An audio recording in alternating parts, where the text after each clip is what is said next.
दोस्तों, स्वागत है आप सभी का अपने यूट्यूब चैनल पर। तो आज हम बात करने वाले हैं उत्तर प्रदेश विधानसभा के उपचुनाव के बारे में। जी हाँ, चैनल पे नए हैं तो चैनल को सब्सक्राइब कर लीजिए। अगर आप फेसबुक पेज पे देख रहे हैं तो फेसबुक पेज को जरूर फॉलो कीजिए। तो आज हम बात करने वाले उत्तर प्रदेश के मांझवा विधानसभा सीट के बारे में। जी हाँ, मिर्जापुर के इस मांझवा विधानसभा सीट पे राजनीतिक सफर काफी दिलचस्प रहा है। कभी यह सीट जो है कांग्रेस और बसपा का गढ़ रहा है।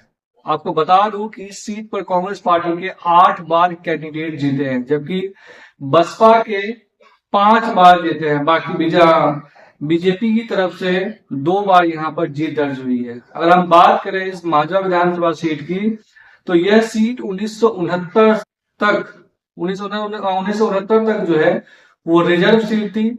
और यहाँ पर तमाम बड़े बड़े सियासी सुरमा यहाँ से चुनाव जीते हैं।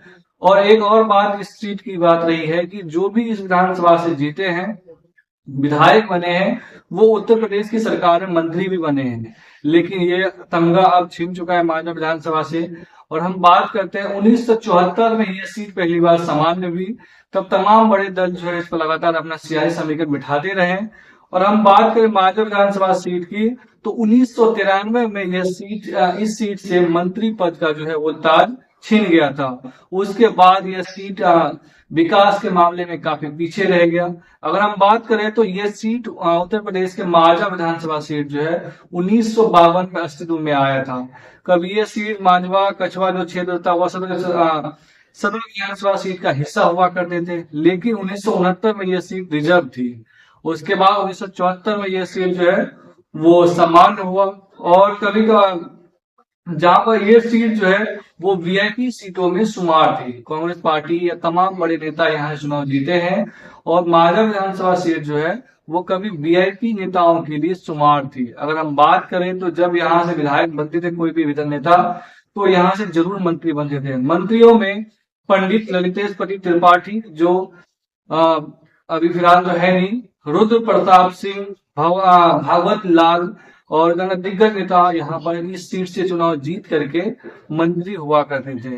अगर हम बात करें चुनावी इतिहास की, तो इस चुनावी इतिहास में कांग्रेस इस सीट पर 8 बार चुनाव जीत दर्ज कर चुकी है, जबकि बसपा 2 बार और भाजपा जो है वो बसपा 5 बार विधानसभा जीत दर्ज कर चुकी है, जबकि बीजेपी 2 बार है।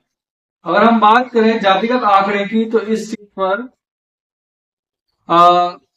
ब्राह्मण 84,000 मतदाता है। उसके बाद अगर हम बात करें दलित मतदाता, 61,000 मतदाता दलित है। उसके बाद बिंद मतदाता जो है वो 60,000 करीब है। उसके बाद यादव मतदाता जो है वो 35,000 है। क्षत्रिय मतदाता जो है वो 11,000 के करीब है। भूमिहार 20,000 है। और मौर्य समाज के मतदाता जो है वो 33,000 है, जबकि मुस्लिम मतदाता 20,000 के करीब है। और पाल मतदाता 20,000 है। पटेल मतदाता जो है यहाँ पर 22,000 है। और प्रजापति मतदाता जो है वो 10,000 है। हम बात कर रहे हैं कि इस सीट पर आकर उपचुनाव हो क्यों रहे, कि इस सीट पर गोविंद डॉक्टर बिंद जो है वो यहाँ से विधायक थे, जो वो बाद में लोकसभा का टिकट दिया बीजेपी ने, और यहाँ से वो सांसद बन गए, जिसकी वजह से उन्हें इस्तीफा देना पड़ा। इस सीट की अगर हम बात करें तो यह सीट निषाद पार्टी के पास थी, लेकिन इस बार निषाद पार्टी को बीजेपी ने सीट दिया नहीं है और यहाँ पर खुद चुनाव लड़ रही है। अगर हम बात करें इस विधानसभा सीट की, तो यहाँ पर ब्राह्मण मतदाता जो है वो निर्णायक भूमिका में है। अब ब्राह्मण मतदाता जिसे चाहती है उसे यहाँ से विधायक बना के भेज सकती है, क्योंकि उनकी आबादी 84,000 है।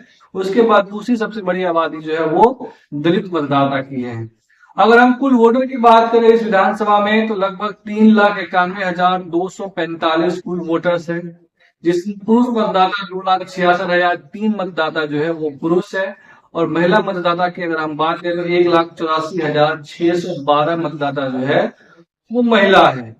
तो ये कुल आपको बता दूं 2017 विधानसभा चुनाव के अगर हम परिणाम की अगर हम बात करें, तो यहाँ पर भारतीय जनता पार्टी के प्रत्याशी जो रही थी सुची स्मिता मोर, उन्होंने 1,07,839 मत पाकर यहाँ से विजयी हुई थी। दूसरे नंबर पर लगातार 3 बार बन रहे विधायक और वर्तमान में बीजेपी की से भदोही के सांसद रमेश बिंद जो है वो 66,680 वोट पाकर करके उन्हें संतोष करना पड़ा था। अभी अगर हम बात करें तो वो निशान साग पार्टी की तरफ से डॉक्टर रमेश बिंद जो है चुनाव लड़े थे, और अभी फिलहाल वो संसद बन गए हैं, तो उसकी वजह से ये सीट खाली हुई है और यहाँ पर मतदान हो रहा है।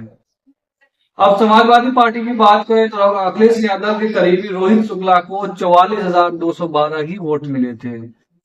तो क्या इस इलाके का मुद्दा क्या है? लगातार 20 सालों से यहाँ सिंचाई की ये मांडवा विधानसभा सीट जो है वो ग्रामीण इलाकों में ज्यादा पड़ता है। यहाँ पर प्रमुख मुद्दा जो है इस विधानसभा की वो है पानी, जो गंगा का पानी केनाल के द्वारा अलग अलग किसानों के खेतों तक पहुंचाया जाना, वो और उस पे जो पंप लगाए गए हैं वो पंप सही तरीके से काम नहीं कर रहे हैं। रेलवे क्रॉसिंग का मुद्दा है। तमाम ऐसे छोटे छोटे मुद्दे हैं इस विधानसभा सीट में।